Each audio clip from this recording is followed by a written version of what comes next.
Halo teman, gagal bayar aku laku Kredivo, isi cash, Shopee Paylater masih aman di tahun 2025 ini sebabnya. Nah, video ini sebagai pembelajaran atau edukasi buat teman-teman yang sekarang stres frustasi menghadapi penagihan dari aku laku, Kredivo, isi cash, dan Shopee. Santai saja, masih aman untuk saat ini. Lebaran ini kita juga masih aman. Kenapa? Karena kita sudah dilindungi hukum oleh OJK, teman. Jadi jangan pernah takut tentang masalah ini. Nah, saya tangkap ada 2 poin penting tentang masalah ini, jadi mohon semua video sampai habis. Yang pertama, belum ada peraturan yang memberatkan nasabah gagal bayar. Nah, ini terbukti dari OJK yang kemarin melakukan aturan-aturan, banyak sekali aturan tentang masalah ini, tentang yang namanya gagal bayar, resikonya apa jika kita tidak bayar, atau hal-hal yang lain yang menyangkut pidana tentang pinjaman online ini. Jadi untuk sekarang tidak ada peraturan yang baru ya teman, tadi tetap peraturan yang lama. Apa itu peraturan yang lama? Tetap seperti yang lain-lain, yang dulu-dulu kita akan kenain, namanya sanksi pinjaman online, tentang bunga dan denda juga masih sama, tentang hal-hal yang lain misalnya kita akan kena yang namanya penagihan ke rumah atau yang layak, itu tetap sama, jadi tidak ada ya teman.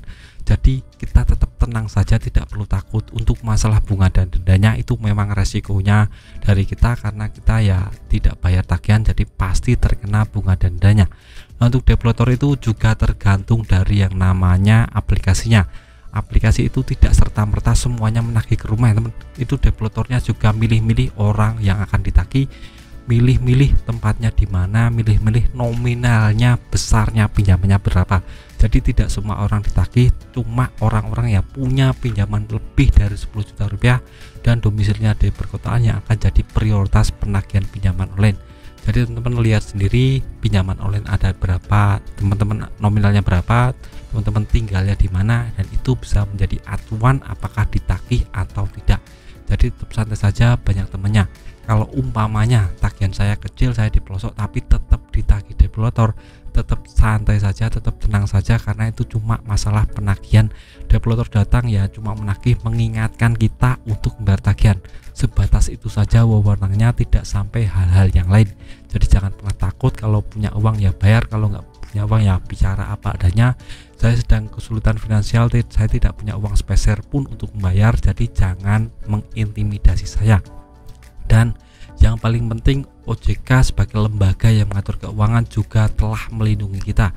Dari developer itu ada SOP atau hak dan kewajiban yang akan diterapkan oleh developer, itu harus jalan dengan OJK. Jadi tidak boleh melanggar peraturan OJK. Developer tidak boleh menagih secara kasar, intimidatif, melakukan provokasi atau bertindak anarkis, itu tidak boleh ya teman. Jadi teman-teman dilindungi negara melalui OJK, jadi tetap santai saja, jangan pernah takut tentang masalah ini.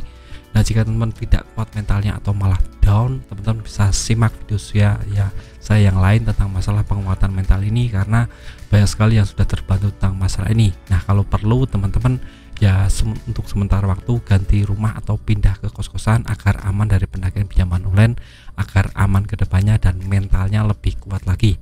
Dan yang paling penting, teman-teman harus terus beribadah, terus melakukan hal-hal positif di sekitar teman-teman, agar nanti impactnya juga balik ke teman-teman lagi. Karena dengan kita minta pertolongan kepada Tuhan, itu artinya kita sudah pasrah dan kita pasti dicarikan jalan oleh Tuhan ya teman. Jadi jangan pernah takut tentang masalah ini, kita ada Tuhan di sekitar kita. Jangan pernah berbuat bodoh seperti melakukan hal-hal yang merugikan kita sendiri, atau malah yang banyak sekali beredar tentang masalah kasus bunuh diri atau melakukan hal-hal yang lain. Itu jangan pernah teman-teman lakukan.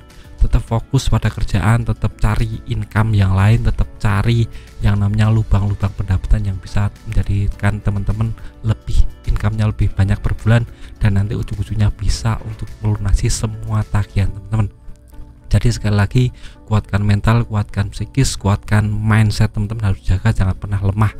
Nah, video singkat dari saya, buat teman-teman yang kurang motivasi bisa simak video saya yang lain atau tulis di kolom komentar, bertanya alamat teman-teman di mana dan jumlah nominal teman-teman ada berapa, nanti akan saya jawab apakah akan ditagih atau tidak. Dan video singkat dari saya, semoga bermanfaat, tetap semangat kehidupannya lebih baik.